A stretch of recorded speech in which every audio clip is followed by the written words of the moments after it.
Okay, sorry, we just lost you there. We got to the 30-minute stage, but this is the snake that Jared has repaired, if you like. And you can see that she's blind, but she's also got shark mouth.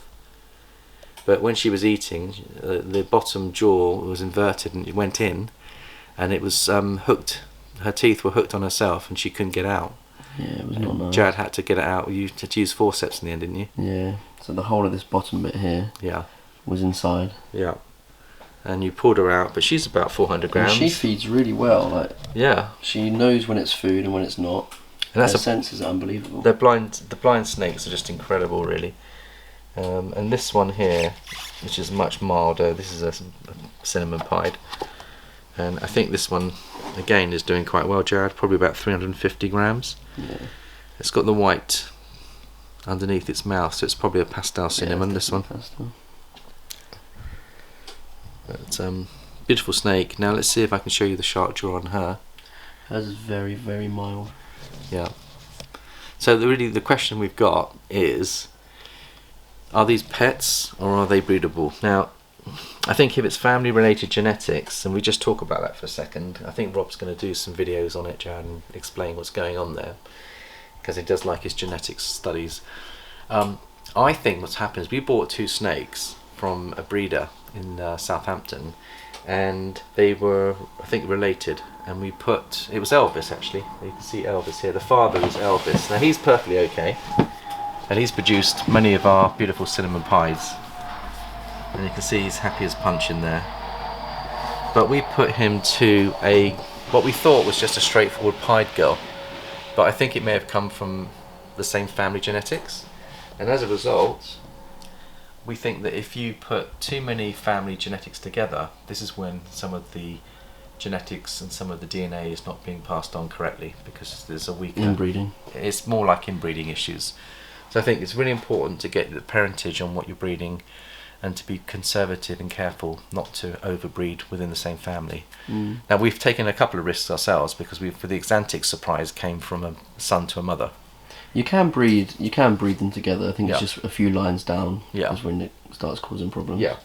So I think that's an update on how ours are doing. I mean, they look perfectly fine. This one's a stunner. This one's got character, and this one's only got a very small amount of shark jaw, and there's no kinking. I think Rob may have had kinking issues as well as shark jaw, and it was severe. When I looked at it, I thought it's such a shame, because they're beautiful clowns, Jared, firefly clowns, and they've got like vanilla in them, and they've got lots of beautiful genes in them. But he has got another clutch coming, so hopefully the second clutch will be better for him. But it is hard. It is heartbreaking. It was heartbreaking for us, particularly when we saw how beautiful these animals were. They're all visual pieds. You think, oh, it's the last thing you really want. But what I'm saying, I think, is that if there's a mild version, you can actually get them feeding, and you can actually bring them on as pets. And some people like to adopt them as pets. In fact, Emily won't let me sell these ones because she's so attached to them that she sees them as her. And I think you've become quite attached yourself, Jared, haven't you? I like them. Because you've gone on a journey with them to give them life. But this one here, I think, is the most stunning of all the cinnamon pies that we've ever produced. He's just absolutely beautiful, Jared, isn't he? Yeah. Beautiful animal. Right, well, we're getting close to the end of today's shoot. I'm just going to double check my notes to make sure I've covered everything, Jared. I think we've pretty much covered most of everything. He is in the middle. So that one's in the middle. And that one's the left. Yeah. That one to the left. But I think caution tells me not to breed with them, Jared. Yeah, I don't think we should. Because I think we could be passing on a genetic issue. So keep them as pets, or if they are too severe, obviously you've got to take care of them with the vet. But Our philosophy is if the snake can eat, shed, poo as normal without any issues, yes, then they deserve a chance to live. Yeah. So there was one other thing which I forgot to mention, which was exciting news, Jared, which we did 3 more. That side. Yeah. Right. We've had, trying to think, we've had 5 out of 8 locks this week, and we've also done 3 follicle checks, and I'll see if I can just find that for you, share that with you. So it looks like we're going to have a part 1 and part 2, Jared, of this one. Let me just get that up. Starting with the follicles. So this one is Queenie's follicles, and I think they were just short of 10 mil. So Queenie is our pastel clown girl, One of them. Yeah, and she went to the Zeus, which is the black-haired lavender boy, and had 2 locks. So that one is early days. So, but we are only in December, and we've got 3 or 4 months of breeding yet, Jared. So I think we just keep building her, and hopefully those follicles will grow. This one, Jared, if you can remind me, which one was that? That was the Daisy, I think, which is our albino leopard girl. Now she was showing follicle sizes of about 15, was it? Yeah, I think so. 14.8. 14.8. Now you can probably open up the rub and just show them what she's like. We haven't put a mount to it yet, but now she's at that size, we now got to decide what we're going to put to her. And you can see she is a beautiful snake, Jazz, isn't she lovely? Yeah. And I love the leopard colours on her. You going to go back for us? Come on, go back. She wants to come out. She's probably looking for a male, knowing that her follicles are growing. And then the last one, Jared, I want to share is just look at the size of those there. Now that's Electra, super gravel girl, and she's had 2 locks with Titus, which is a ultramale Mojave boy, and she's 32 point. She's the biggest follicles we've got. Yeah. So she could be the first one to ovulate for us, and she had quite a few eggs in there as well, Jared. You can see there's an egg below and an egg above. I haven't often seen that, but can you see the big eggs there, and there's another egg below that? But there was a whole string of them there, so I think she could produce a really big clutch for us, Jared. Yeah. I'm hoping that everything's going well for her and that the eggs are going to be nice. And that's the super gravel girl. And then just to finish off with a couple of pictures of some locks. Here we've got the Exantic Clown project underway. You can see the lock there.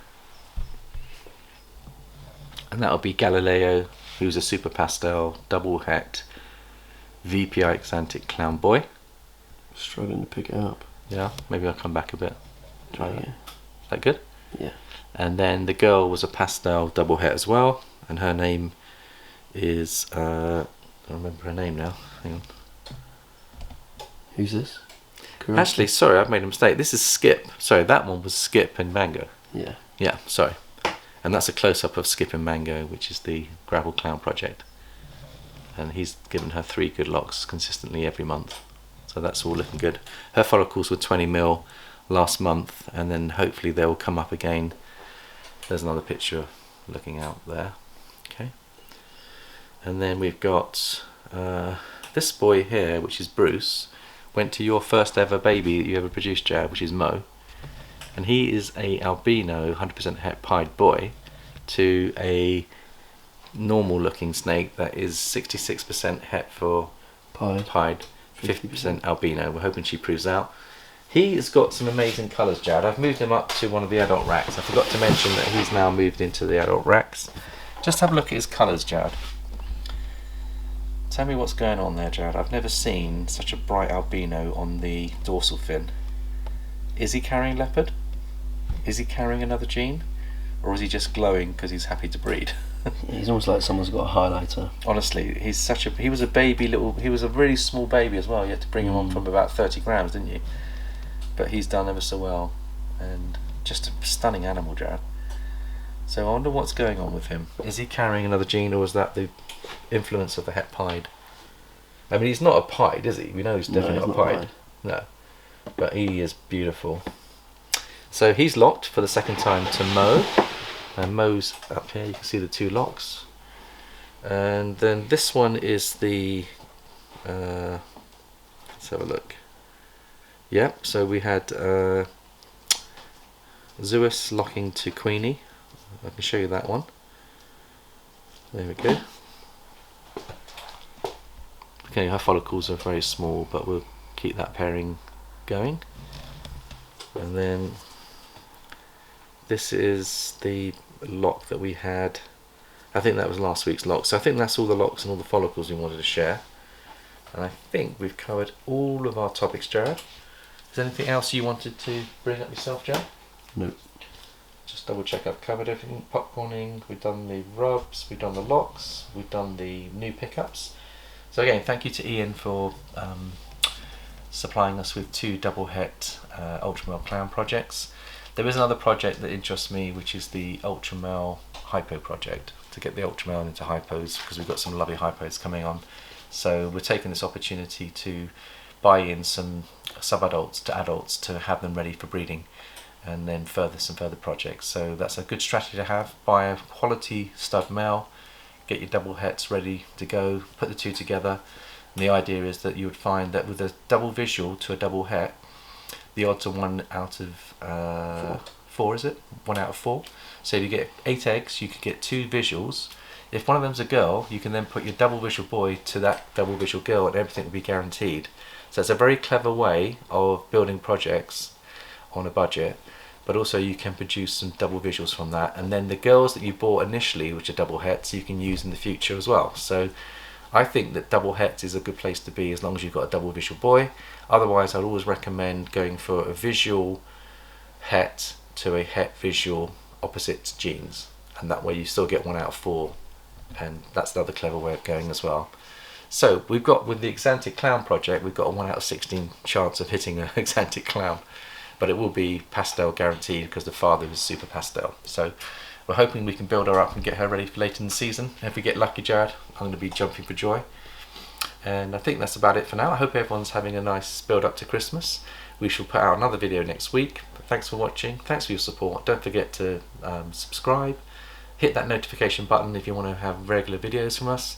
And we will see you next week. Bye bye for now.